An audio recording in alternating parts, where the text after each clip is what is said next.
Good day. Welcome, everybody. Welcome to the All Souls Community Forum coming from via Zoom, All Souls Unitarian Universalist Church in Kansas City. I'm Joe Robertson, a member of this church and also a member of the Forum Committee, a forum that for more than 75 years has sought out important conversations, promoting critical thinking on the most compelling and challenging issues of our day. Today, we get a deeper look at what a recent Kansas City Star investigation called Kansas City's East Side Land Grab. Here to talk about this project are Kansas City Star reporters Eric Adler, Mike Hendricks, and Kevin Hardy. It was a little less than a year ago that we had Star publisher Mike Fannin and several reporters, including Eric, talk about the dramatic KC Star project in late 2020, where it investigated its own history and reporting on the people and the neighborhoods in Kansas City's Black community and pledged to better serve these neighborhoods. So, well, the Star is back on the forum today, and the East Side Land Grab reporting seems to be or is clearly determined to carry out what you promised Star readers, right? Well, tell us about it, guys. Oh, sure. Well, thanks for the introduction. This is Eric.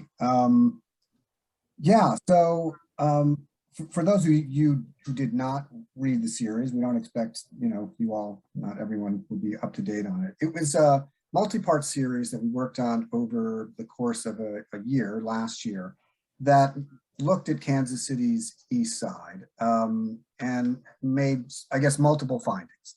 Among the things that we found, that we discovered, I guess I can sort of enumerate some of them, would be that, sort of unlike Kansas City's west side, which frankly is Kansas City's predominantly white side of the city, that on the east side, unlike on the west side, where where an owner owns their home and the neighbor owns their home and the next neighbor owns their home, on the east side, upward fewer than half of people own their homes on the east side.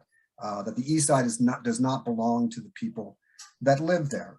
Beyond that, not only does it not belong to the people that live there, but pretty much since 2008 and a little afterwards, since the economic meltdown and recession, that thousands and thousands and thousands of properties have been bought up by out-of-town speculators. Many of them, including equity funds, billion-dollar private equity funds from all 50 states and from multiple countries as far away as Ukraine and Australia, and that this has sort of engendered a sense of exploitation among the people who live on the east side. Also finding there, as we looked at sort of city resources and how the Kansas City's land bank, which owns has about 3,000 properties, empty parcels on the east side, and is supposed to use those parcels to sort of promote the building of homes and long-term home ownership, has been doing just the opposite. Really has been sort of hoarding those properties in a sense, or at least keeping them captive, and people have not been able to build on them. Other stories have found how sort of wholesale real estate wholesalers have been sort of preying on people on the east side, et cetera. There is sort of a number of findings like that. Do you think I have that right, guys? Mike and Kevin, yeah. As Joe mentioned, I think what we can talk about here is sort of why we did it, how we did this project, why we thought it was important. And as Joe mentioned, I think we all know that on May 25th, 2020, with the murder of George Floyd, that triggered a conversation and a reckoning on race, obviously not just in Kansas City, but across the country and in many senses across the world. That had been building, of course, over many years with the deaths of people like Trayvon Martin and Eric Garner and Tamir Rice and Sandra Bland and certainly Ferguson's Michael Brown. And at that point, when this conversation was going on, the Star decided, let's look at ourselves. A whole lot was being written about systemic racism and racism among organizations. And as perhaps the oldest, and one can check this out, I think we are probably the Kansas City Star, one of the oldest institutions remaining in Kansas City from the 1880s and forward. What was our role? What were we doing? That gave rise to the Truth in Black and White series that we published last December. And also, as Joe mentioned, a promise to do better. Let's start taking a look at stories on the east side.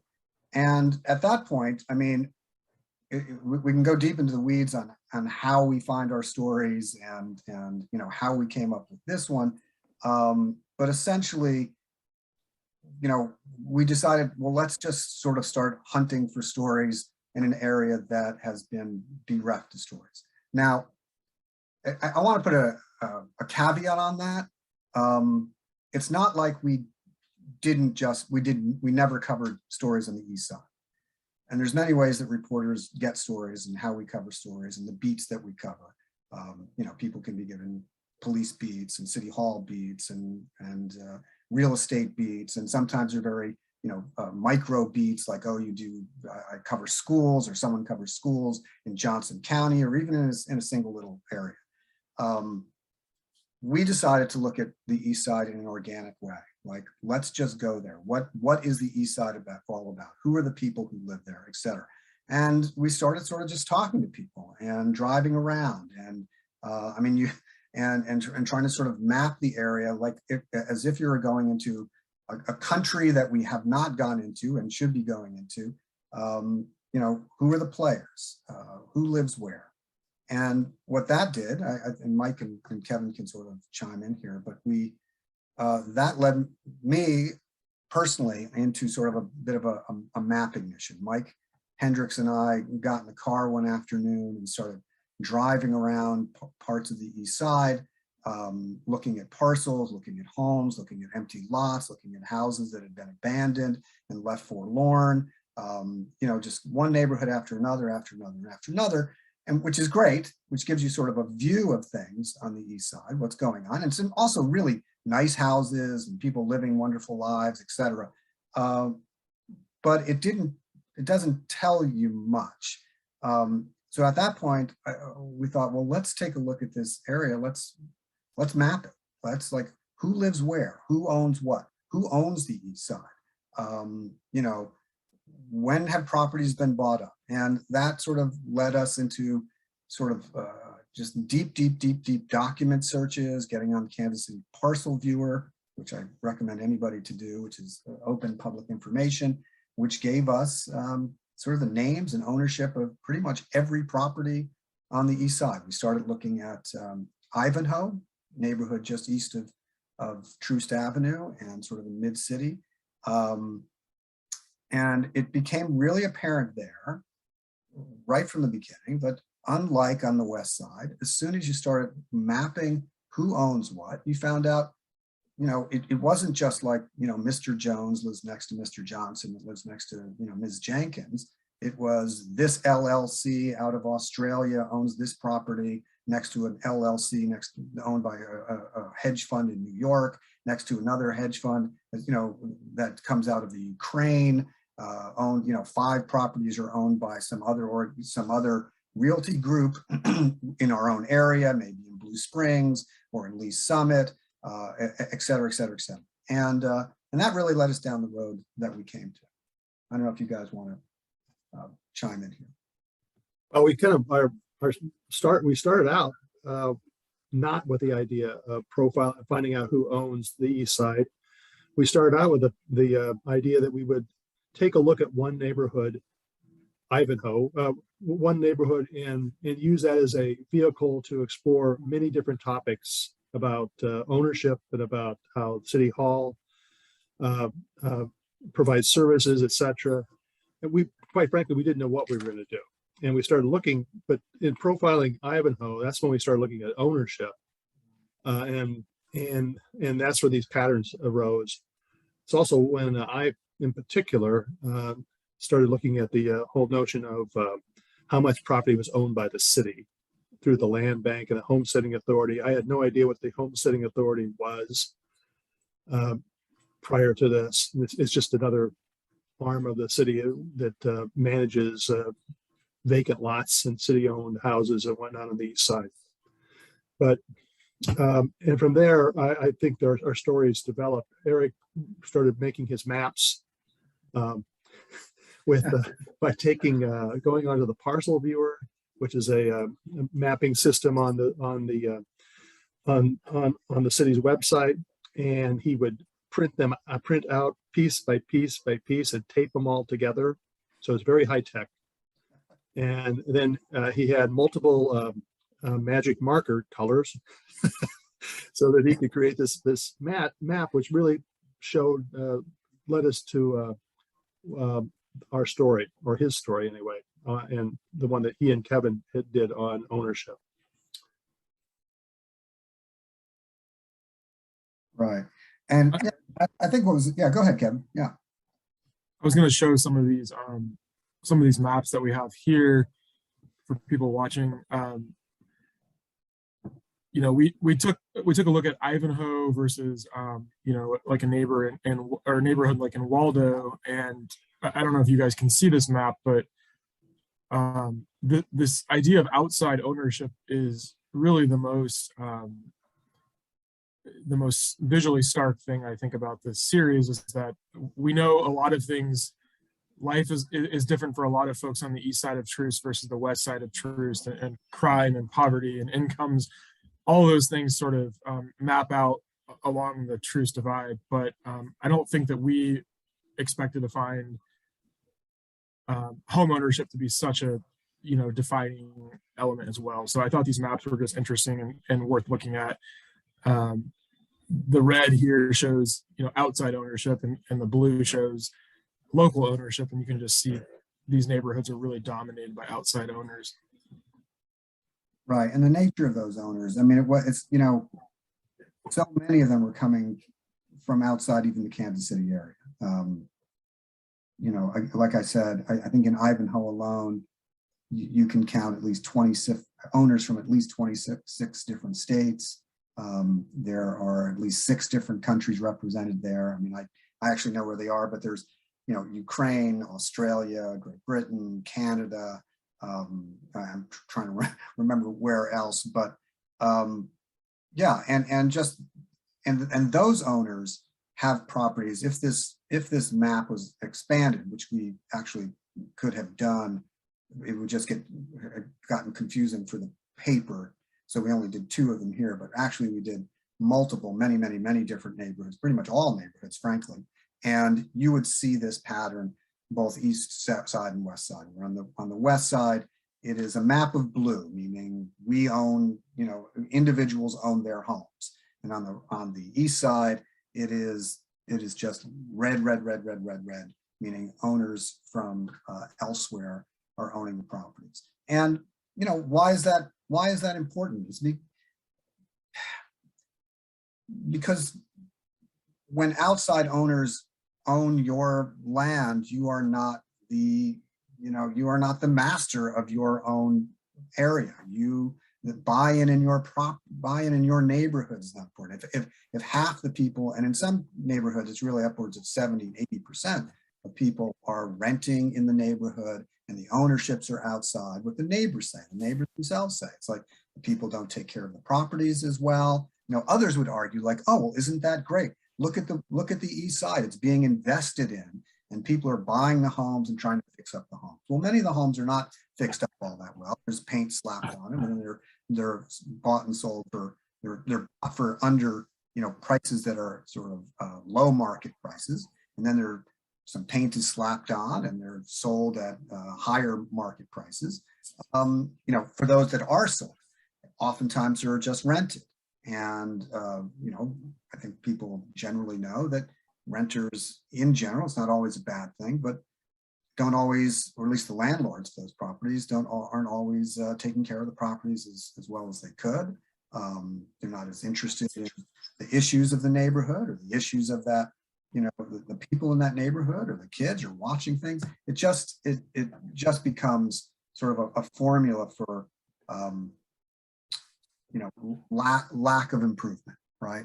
Things will not get better in that case. Yeah. It's also for the families in those communities, this is a really big deal, because we know nationally that Black home ownership rates are at an all-time low, and this has just major implications for wealth building. For I mean, most American families, their home is their biggest piece of wealth, and we see fewer and fewer Black families on the east side owning that piece of wealth. And So it has major implications for the neighborhoods and for everything from code enforcement to, what the city, city revitalization efforts, but it also has real implications for those families who, in another part of our series, we show this sort of Black exodus happening from the East Side. The demographics are changing very quickly there. We see a lot of Black people leaving the East Side and a lot of white people coming in. And that's playing a role in this big transfer of property, because we see a lot of properties that, someone's grandma owned that house and lived in that house, and then the house sat vacant, and then an investor comes in, flips it or gets it into the hands of a white person, and there's this just major kind of pipeline of properties transferring, and that's playing a big role in all this. I think what interested us, of course, as an extension of the Truth in Black and White series, is that the truth's dividing line is, it was created it was created based on racism. It was created over many years, actually, in the after 1954 Brown versus Topeka Board of Education ruling. And so Kansas City's entire East Side was created based on sort of racist housing policies and lending policies and policies that extend to, again, J.C. Nichols and his role in Kansas City and his role in developing the suburbs across America with covenants against race and against certain religions. And so the area was created as it was. And then slowly over decade after decade, that area was neglected. And the irony and the twisted irony for many of the people who live on the East Side is this sense of like, listen, white Kansas City or white America created this area and then neglected this area and left this area behind in terms of services. And people say, well, there's a lot of crime over there. Well, there's a lot of crime over there because people forgot that area and underserved that area. And it has been that way for years and years. And now that it has been so underserved for so long, and and that prices are now depressed, now that downtown is booming again, now people want it back. It's like, the sense is that racism created this area, white people put us in this situation, and now that you have found something of worthwhile here, you want it back. And that is galling to people on the East Side, and they're very suspicious of it. The people who are buying the properties like, hey, I'm just trying to buy a house here and make a profit, and this is what capitalism is all about, and that's absolutely true. And some of the neighbors and many of the people who are moving in are good people. No one denies that. No one thinks that neighbors aren't decent people. But it is the sort of the movement writ large, where the notion and the sense of exploitation comes in, where Black people and in a neighborhood that has been left to languish over many years is now being preyed upon because a profit can be made. And I think that's why the story seemed to strike a chord with readers, and why we're here now. Joe, do you have any? Well, yeah, so I want to say, and a lot of the series is also about what's standing in the way. So, talk about what you all found as what's preventing any solutions to this situation. Yeah, I might just talk a minute about the role that these guys play, these wholesalers and investors and speculators, and I'm sure anyone has seen these signs around town about someone wanting to buy your house for cash. But this is really the main vehicle for real estate transactions on the East Side. This is how homes move from that old family ownership into the hands of a speculator and an investor. And this is what housing advocates say is a major problem for families, because when houses sell this way, this is an off-market kind of informal trading of properties that happens, and not only do they undercut values and hurt the wealth of those people who own the homes, but they keep these houses off the market where you and I can't just go buy them. We can't find these on Zillow or on the MLS. These are kind of taken away on this back market. So this is something City Hall is looking at right now. Both Kansas and Missouri are considering some kind of a crackdown on the role of these players, because there is such a sense that they take so much control away that we can't, that there's only so much we can do when these are the ones, they're going out there and finding the houses, scooping them up and taking them off the market. So I just wanted to mention that real quick.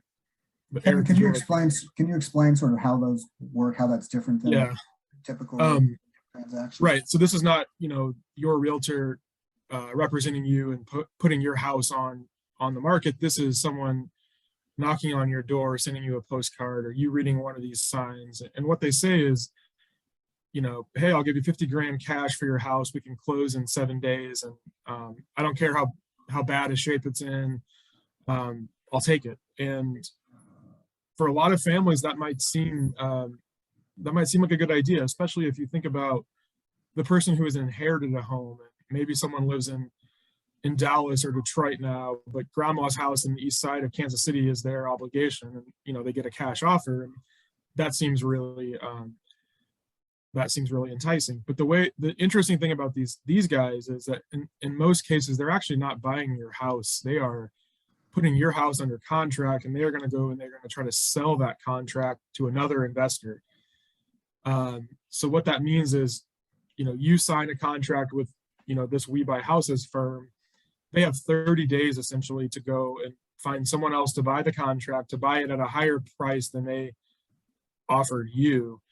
So they really are a middleman in the most literal sense of the word. And people just view it as very, they view it as very predacious, because these people aren't putting any of their money on the line. At least a house flipper is putting his own money into that project, or her own money.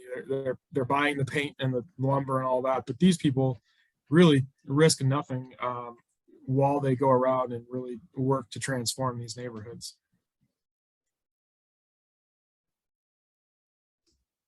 Eric, did that answer that? Yeah, I think so. Joe?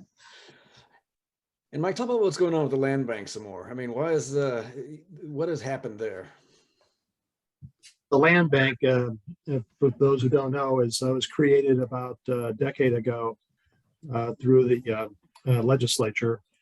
Kansas City had wanted creation of something called the land bank, because for about since the 1940 or so, properties that had been abandoned had been found their way into something called the Jackson County Land Trust, and basically it was just a holding entity for all these vacant properties all across the city, but primarily east of Troost. And the land trust was unable, didn't have the authority to really wheel and deal and get rid of these properties. So they just sat in people's neighborhoods and just the houses fell down, and they got worse and worse. So they wanted, the city wanted something that would give them more flexibility, and that was the land bank. So all the properties that belonged to there were like 3,000 or 4,000 at the time, that belonged to the land trust, that were within the city limits of Kansas City, were transferred to the land bank. So in 2013, this agency was created out of thin air, basically, and they had no rules, no regulations, anything like that. But they had a lot of hope that this was an agency that was going to be able to transform the east side in a lot of ways, free up some of these properties and get them developed, get them back on the tax rolls, get the houses fixed up, build things on the vacant lots. Well, over time, they did get transfer or sell a couple thousand of properties. A lot of these are like little pieces of property you couldn't build on right next to somebody's house, and they gave those away practically to people under their what they called a side lot project or program. But after a while, and they also sold off a lot of these houses to people, fixer-uppers and flippers, whoever. The primarily they wanted the houses to go to people who would live in them, but that's not how it turned out. After a while, there was a director there named the head of the agency was a guy named Ted Anderson, and he was a wheeler dealer, and he tried to get rid of as many properties as he could because he saw sort of his role was to just get rid of the properties, get them out of the city's inventory, and let the free market roll. Well, what happened was they did not have the manpower or the wherewithal to follow up and make sure that people who bought these properties were doing with them what they said. So a lot of these houses are out there. The city has no idea whether the people who bought them did as promised and fixed them up. So you would like buy a house for a bargain basement, maybe even only $1, but you would sign something called a deed of trust.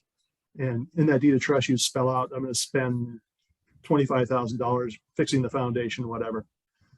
Well, we found out through our investigation that the city has no idea whatsoever on whether anybody did any of that stuff. And so right now they're in the process of trying to set up a procedure to go back and make sure that the owners did what they said they were going to do. Along the way, there were some other abuses. The Ted Anderson and the Land Bank Board would sell or options or sign options to sell to people, developers who would get properties by the dozens. And again, there was no follow-up. So as a result, we have dozens of vacant lots in various East Side neighborhoods that were not taken care of, and that the city is now in the process of possibly reclaiming. But there's a brand new land bank board, pretty much a new composition of the membership of the board in the last couple of months. And they seem dedicated to trying to clean things up. But the problem with one of the big problems with all the land bank is the fact that the city has 3,000 vacant lots across the east side primarily. Many of those vacant lots are vacant because the city tore down the houses without any plan to replace them with anything, figuring that, well, at least the weeds may grow, but it won't be a drug house, or it won't be an eyesore for someone. And so right now there's also a request for proposals out there from City Hall to see if they can get some interest ginned up for building affordable housing on those lots. And with that, I'll stop. Well, I guess one thing is now just your all's experience with this project is like personally, what were like the most, were there some alarming just moments or revelations that were most striking to you as you were doing this, each of you? I don't know about alarming, but one of the things was when speaking of the vacant lots, what I was learned was that the fact that I watched the land bank board meetings every month since like last spring. Have been following them on Zoom. Is the number of times people would come forward with ideas for purchasing the properties, and they were constantly turned down. Over the last year or two, over the last year, I think they've only sold like 20 some properties, where they used to sell a couple hundred. And one particular instance, which sort of was eye-opening and sort of vexing to me, was there was a neighborhood called Foxtown East, and these people had wanted to acquire these vacant lots along a creek just east of Cleveland, like about 69th, I think. And so they could clean them up and turn them into like a little park. And they were turned down because they didn't offer enough money for the land, and also because they supposedly didn't have enough backing for to achieve what they wanted to achieve. But of course, they got very little detailed explanation. I drove over there and looked at these lots, and there's a guy. They had handmade signs down there along the street saying no dumping, we're watching you, etc. I no sooner parked my car, some guy came out and wanted to talk to me a little bit, make sure I wasn't dumping stuff out of the back of my Mini Cooper into the vacant lots. But in looking at that, I also did the property search, and so they looked at adjacent to these 4 city-owned vacant lots that the city wasn't mowing, but wouldn't let these people turn over to these people to take care of. Were a couple other lots. One was owned by a guy. This goes to Eric's and Kevin's story. Here was a lot owned by a guy who lives in Paris, who there was garbage on it. I went through the garbage sack. I couldn't find who had thrown the garbage on it, but it was owned by a guy in Paris who had written a book on Salvador Dali, and his parents were patrons of Salvador Dali. Why he had a lot in the Foxtown East neighborhood, I have no idea, but he had a couple others in the city too. Kevin, do you find anything?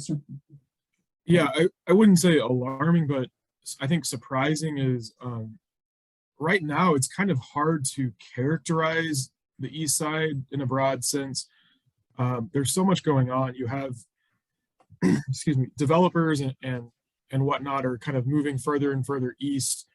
And, some people say Prospect is becoming the new Troost as white people grow more comfortable with the East Side. You've got a lot of new houses and apartments and all this new development happening, but you also have some neighborhoods further east that are just in such disrepair and sort of that more stereotypical, I think,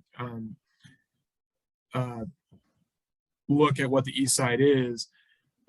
So it's, I think if you haven't been to the East Side in a while, it's well worth, a trip and going up and down, north and south and east and west, because there is a lot of diversity in the housing stock and demographics and development. I mean, there's a lot of things that are happening all at once. So it's hard to characterize in a few words, but that's something that sticks to me, Eric. Yeah, I guess for my part, it would be, a number of things. All these stories are about, although we're talking about land and movement and that kind of stuff, land bank and organizations, LLCs that buy things up and, profiting off of really poor people in many regards. All of these stories are about people, right? This is about people in their neighborhoods, about where they live, where their families have lived for generations, or at least certainly since the 1950s in some cases. And talking to those people, I just think, when one talks to the folks on the East Side, you get a sense of sort of pride among folks who have lived there for a long, long time. We started the series with a woman named Miss Eartha Ursery, and I believe she's like 79 or 80 now, was the first woman and family to move into her block on Garfield in 1958, still lives there, first Black family, slowly watched all the white families move away. And really, she would talk about just sort of the lovely life that they live there and the neighbors that they know. So many of them who are actually still there, or their kids of those original neighbors are still there, the Kings and others. Now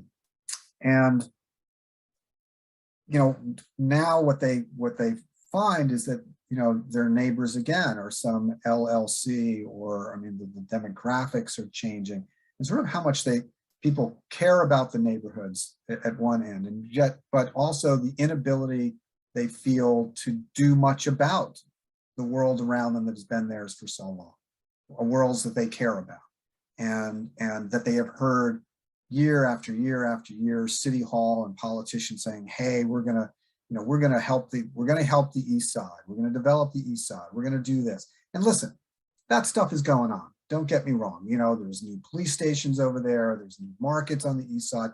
There are certain developments. There are some new houses going up in certain areas. But there's an overall sense of just having things taken away from them, you know. We were put here, we created these lives here, you abandoned us, we love this area, and now it is again outside of our control and is in the control of people of power. Frankly, white people with money, to be upfront about it, and often white people with money from other places, and just sort of how disconcerting that is. I think the other thing that I would notice is that for many people who drive through the East Side, it's not like you can see this stuff going on, right? Like you see neighborhoods and just people in their homes, and they're as staid and as motionless as any other place. When you come into my neighborhood now, it's not like you know anything is going on. And you can drive through the East Side and think, wow, when is somebody going to do something over here? When are things going to happen? And what you don't see happening is, I think, all that we wrote about. This essential tectonic change and shift, and things, the ground sort of shifting underneath the feet of the people who live there outside of their control. And I think that's, personally, I just think that's fascinating. For someone for all of us who care about the city and are chronicling the city, I think we just felt it was our obligation to give this 30,000 foot view of, it may not look like, you may drive through the East Side, may not look like anything is going on there, but in fact, a whole lot is going on there. People are buying that place up and profiting off of it in ways that are really, you can't see it, you don't see it, but it's all happening. Thousands and thousands and thousands of parcels are just being scooped up by major organizations and developers, et cetera. And I don't want to sort of demonize, not all development is bad, right? Not all landlords are bad, not all people who, LLCs that are buying up, a couple properties here or a couple properties there and fixing them. That's not all bad, but there are, for the people over there, they feel kind of powerless in the face of large corporations, nameless corporations that they can't even reach. I talked to one city council member a while ago who said one of the major concerns they had was outside ownership, outside landlords, getting outside people to fix up their properties. I mean, if you can't get a hold of them, the LLCs, in fact, are just fascinating because they're very murky. It's hard to find out who actually owns an LLC. You can find out who the registered agent is for an LLC, often an attorney somewhere else, somewhere in the state, where they register the LLC, under somebody's name and a certain address or a PO box or whatever. But finding out who actually is behind an LLC, owns these properties, very, very, very difficult. And what their intentions are. Is it to hold and sell? Is it to improve the neighborhoods? It's just it's a monumental task to find out. And we've been listening to Kansas City Star reporters Eric Adler, Mike Hendricks, and Kevin Hardy talking about the Star's investigative project, Kansas City's East Side land grab. We'll also take a moment here to tell you about next Sunday's forum. Tune in and listen as former State Senator Kiki Curls unpacks the $1.2 trillion federal infrastructure package recently signed into law by President Biden, and about its potential impact on Missouri. So we're going to get ready to move on to a Q&A portion of our event. So Richard, you are up. Hi. To what extent has Mayor Lucas tried to address this issue with the East Side land grab?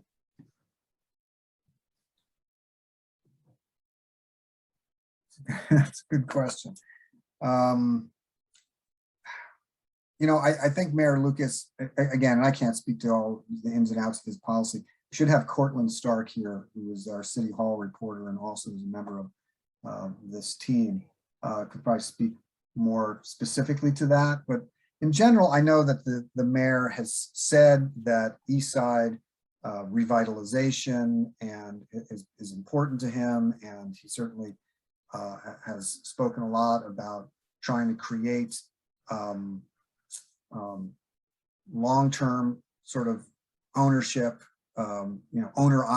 creating owner-occupied housing as opposed to rental housing. you know, and I think that this series may have spurred some of the conversations or put them higher on their agenda. You know, I think he's interested. I think his interest, from what we can tell, is of good faith. I'm not sure, you know, I can't say that it's, you know, translated into X number of housing units here, there, or elsewhere at this point. I mean, right now, what's happening on the east side is capitalism. I mean, that what controls the east side is people with money buying up properties at low prices and reselling them. And there's certainly many people who feel that's just the way things ought to work, and that is how it works. Again, the problem with that is that the people who live there and call those places their home are really sort of priced out of that market. They can't afford those homes, their own homes, or, you know, even if they sold their home, it's hard to find another place to live. So yeah, right now, I mean, I think he says he's going to make a good faith effort to address many of these issues, but I guess we'll see where that goes. All right, Craig, you got a question? Yes, thanks so much for doing this. Did you look into how this connects to the housing market bubble that's going on all over the country? It's not just in Kansas City. And to what extent is this exacerbating the problem of affordable housing and increasing homelessness in Kansas City? Yeah, I think that's a great question. And yeah, it's very, very related. I mean, one of the reasons people in general are looking at the east side, more traditional buyers, white buyers, they're looking at the east side because neighborhoods like Waldo or, you know, the Northland, those neighborhoods have become so expensive that people are looking for that kind of next step down in price. So the east side is a very desirable location as far as price goes, because those prices have been depressed for years and years. But so it is related, but it is still somewhat of a sub-market of our overall market. I mean, it does still function a little differently. And we don't, one thing I heard from realtors and mortgage bankers is that the average person looking to buy a house on the east side really doesn't have as good of a chance nowadays, because even if I'm going to go buy in a hot market like Brookside or Waldo or whatever, I'm generally competing against other families that are buying a house. But if I'm going to try to buy a house on the east side, I'm probably competing against cash buyers, LLCs that could close in like 7 days on a house. And so, yeah, there is a connection there. Eric, what did you have other thoughts on that? No, I mean, a lot of thoughts are just going through my head. I mean, I think and we'll see how this plays out in the future, but one of the things we heard from, again, we talked to hundreds of people, by the way, in different parts of this equation. Among the people who are sort of buyers and flippers and speculators, one of the things they say is that the prices now on the east side are going up so high that they wonder if this buying market will somehow quickly peter out. Well, not quickly, but will eventually peter out, because if the prices keep going up, and then they were buying homes for $6,000, $7,000, $8,000, $9,000, entire house and the property. And then, you know, you could put in whatever, $30,000, $40,000, $50,000 to fix up that house. And you have $50,000 or $60,000 invested. And what they generally use is this sort of 1% rule in terms of like, oh, I have invested X number of dollars in the house, say $60,000. I need to make that work out. I need to charge at least 1% of that for rent. So that would be like $600 or so, very, very reasonable rent. Well, now that the prices of the homes are going up to $50,000, $60,000, and if they now put another $50,000 into it, well, now they have $100,000 into the house and have to charge at least $1,000 in rent. And what they're starting to say is, oh, how long is that sustainable? Like, will people rent out properties on the east side at that rental part. Now, they do. I mean, one of the things that you'll see a lot of developers do is buy homes and start and use them for, oh shoot, I'm trying to remember. For Section 8 housing. Now, Section 8 housing pays, the majority of someone's rent, depending on what their income is, but will pay sort of going rate, market rates at rents, which can be for like a 2 or 3 or 4 bedroom house. And I don't have the right numbers, so please don't hold me to that, but $1,200, $1,300. And so at that point, if you're renting to Section 8 people and the government is now paying the rent, you can probably still rent up to $1,200, $1,300, maybe $1,400, depending on the size of the home. But based on how much people have to actually put in to rehab the properties, even the developers themselves question if this housing bubble, if it keeps rising, is going to somehow create a moment in which people now stop investing or speculating or flipping and renting, not flipping, but sort of fixing and renting on the east side. I don't know though, other things that have sort of surprised me. I mean, you go just east of Troost on Forest. I mean, I really do recommend that people who have not spent any time on the east side really go there and drive there and just drive down, say, 27th Street out towards 435, or just sort of venture into the neighborhoods east of Troost over to Forest and Agnes and others. I saw one home. There's a developer who bought a house 1 block east of Troost on, is that Forest? I believe it is. Down in the 70s or 80s. Gosh, got the house for a song. It looks like $1 million house from Overland Park now. So much work has gone into it, and he's living there. He's decided that's where he and his wife are going to live, and I think he's, century. I mean, it looks like a $500,000 house or so on the inside and the outside, but I think he got it for a few $100,000 of investment and fix-up money. And so I think that's going to continue. I certainly think it's going to continue between Troost and Prospect, and eventually move out past Prospect.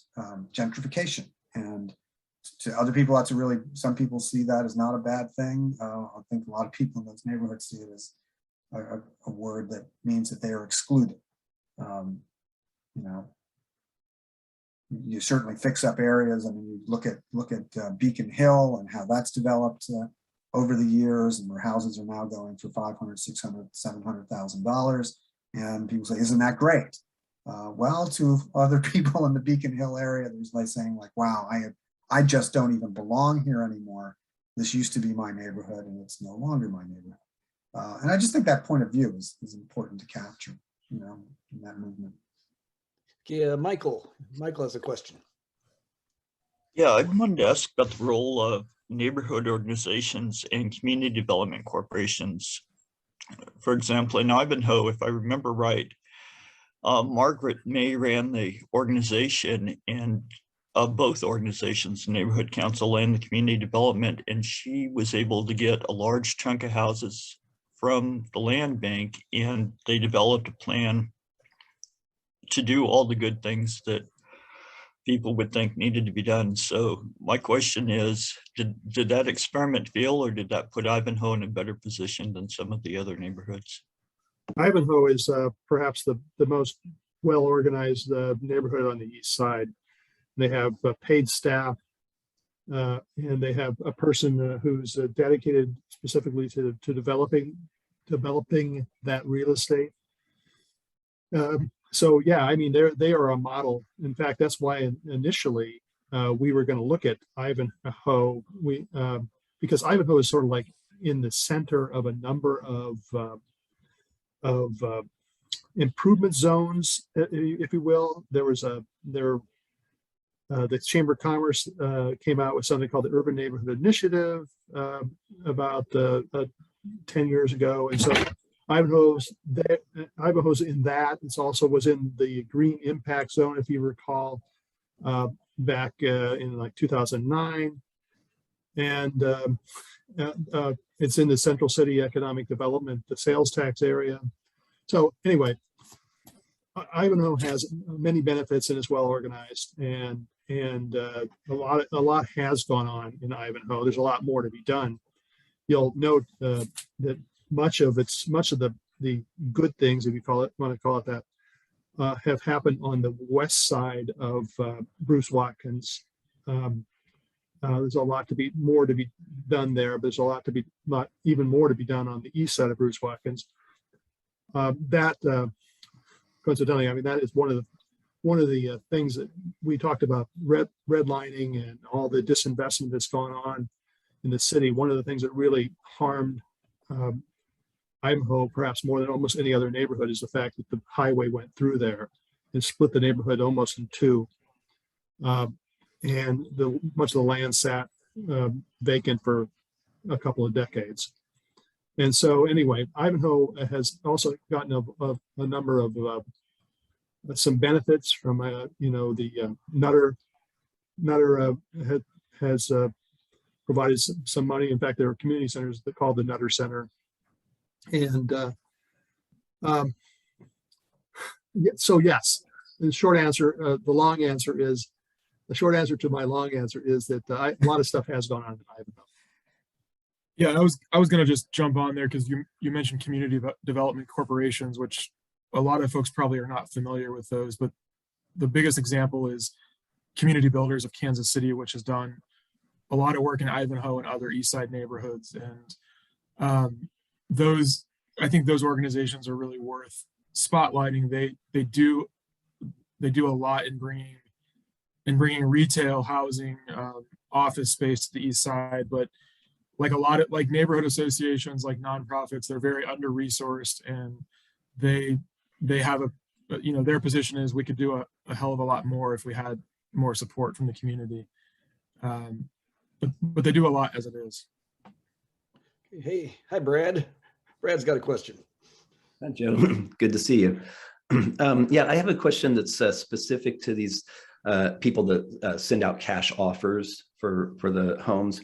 And I was curious, in your just a little bit of background on this. A few years back in my neighborhood, all of my neighbors and I noticed that we were getting a lot more of these solicitations. And at the same time, more people started getting code violations. And I found out, as I contacted the city, because I got one as well, that anybody can make a code violation claim, and it's anonymous, and they don't have to even specify what the violation would be. And then the city then sends somebody out to look, and if they see something, then they write up a violation. And about a year or so after I got this code violation, I also got another one of these solicitations from someone that included on their postcard just a friendly reminder that code violation is still on the books with or is still under investigation or something like that. It actually wasn't. It had been well cleared up by that point. But I'm just curious if you found anything like that in your research, any connection like that, because that sort of moves it from predatory to maybe something else closer to criminal. Yeah, that's really fascinating. I had not heard that specific of a claim, but we do know that these folks, they are looking at things like code violations, back taxes, missed mortgage payments, risk of foreclosure. In a lot of cases, they're targeting those things because there's public data on, available for essentially who's most at risk and who could use the quick cash. I had not heard of that, but I have not heard of that. Actually, Joe, before you sign off, I'd be interested in what, the people in the forum, those who may have read the series, got out of it. I mean, we know what we put into it, but it's always interesting to hear what people read. George has got a question. Maybe he can start getting into that, or whatever. George, what's your question? Well, you're reading my mind. I bought a house in Hyde Park years ago, Central Hyde Park, for $25,000, okay, and put a lot of time and energy into it. And the genesis of that, the gentrification that occurred in Central Hyde Park, was mainly a fear of living around people of color. And so are we looking at the ramifications of the false understanding of the dangers of living around people of color? One of the lessons that was learned by me and others was the diversity of the neighborhood turned out to be a lot better than anybody would have thought, and that the so-called criminal element wasn't really attached to the ownership or the residents that really lived there and took care of their lawns and the like. Are we facing the ramifications of a history of what you all talked about in previous stories about the redlining and the racism and the fear of living around people of color? And this is the blowback. Is that your thought? I'm not sure exactly. I think I think the neighbor, it's just the opposite. What Eric's talking about is there's a fear that Black people are being forced out of the neighborhoods they have because of for financial reasons. I think an example, I guess, would be of this is be over at Manheim Park, which has it's a fairly diverse neighborhood, but there's some fears that white folks are taking over in some areas. I think there's been a feud over there over the years in the leadership of the neighborhood association over that. I mean, most of the neighborhoods I went to, I don't know if you found this in your experience, where white people are moving into what were predominantly Black neighborhoods.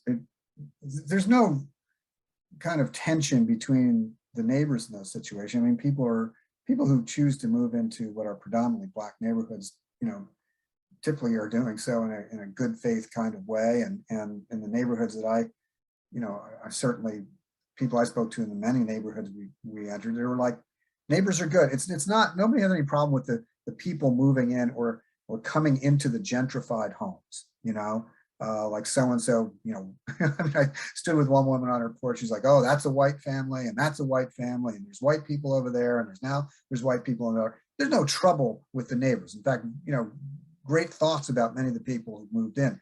The problem they have is with the what do you call it? The bigger view of like what this just means for Kansas City's east side and how they can no longer afford the homes in their own neighborhood and who is buying up the homes. I don't think anybody that I found had any personal problems with their neighbors. In fact, many people got along really well and were glad to have them, and they sort of struggle with the tension between, oh, is this a good or bad thing? We do have more diversity here, and white people and Black people living together, and these people are taking over these homes. These were empty homes or substandard homes, and now they're being fixed up. And everyone in these neighborhoods sort of recognized the good when you have long-term people coming to move in. That's not what they're upset about. What people are upset about is, LLC out of Australia buying up 14 houses, or someplace out of New York buying 500 and renting them to people who are there short-term and driving up those rents. And so that those people, the people in those neighborhoods neither have a chance to buy those houses. Can they buy those houses? And they have no control over what happens to the neighborhood. The neighbors are sort of being taken over by others from outside that have no real interest in Kansas City. What the interest is in their perception, that the interest is in just making a buck and raising prices for renters. But I haven't seen any kind of racial tension among people coming in. I don't know if you guys did either, but wasn't in my experience. The racial tension was not my point. The point was that it was the ramifications of the false thoughts of that activity. I guess I'm a little confused by that. I'm not sure what Well, the false understanding of what it's like to live in an inner city is that the people in the suburbs think it's dangerous to come to my house in Coleman Highlands. There's a thought, and I don't want to beg the question here, but I think it's a problem where the solution, it's the opportunity. The LLCs are taking advantage of the void that's caused by this understanding. I see what you mean. Well, I think long-term, certainly. I mean, I think that's what we were getting at in terms of the fact that, you know, so much of the East Side had become a lack of investment, and they're disinvested in, and everything else is part of that. I mean, that you're talking about sort of the systemic racism that kept white people from staying in the East Side to begin with, and then sort of lowering the prices of properties, et cetera, et cetera, et cetera. Yeah, I mean, I think this is on the opposite side of that coin. I think that's sort of what created the field that speculators are now playing on. They sort of created this field, used exactly what you're talking about, or at least sort of recognize its effect. The effect is, yeah, you have neighborhoods that are undervalued, and now people are coming in to swoop them up. You know, after playing on exactly what you're talking about, I think that notion, that false notion. Does that make sense? Yeah, of course. We're going to sign off the formal presentation here. Thank you, Eric, Mike, and Kevin, talking about the East Side land grab from the Kansas City Star. And remember, next Sunday, we will have former State Senator Kiki Curls talking about the massive federal infrastructure package and what it can mean for Missouri.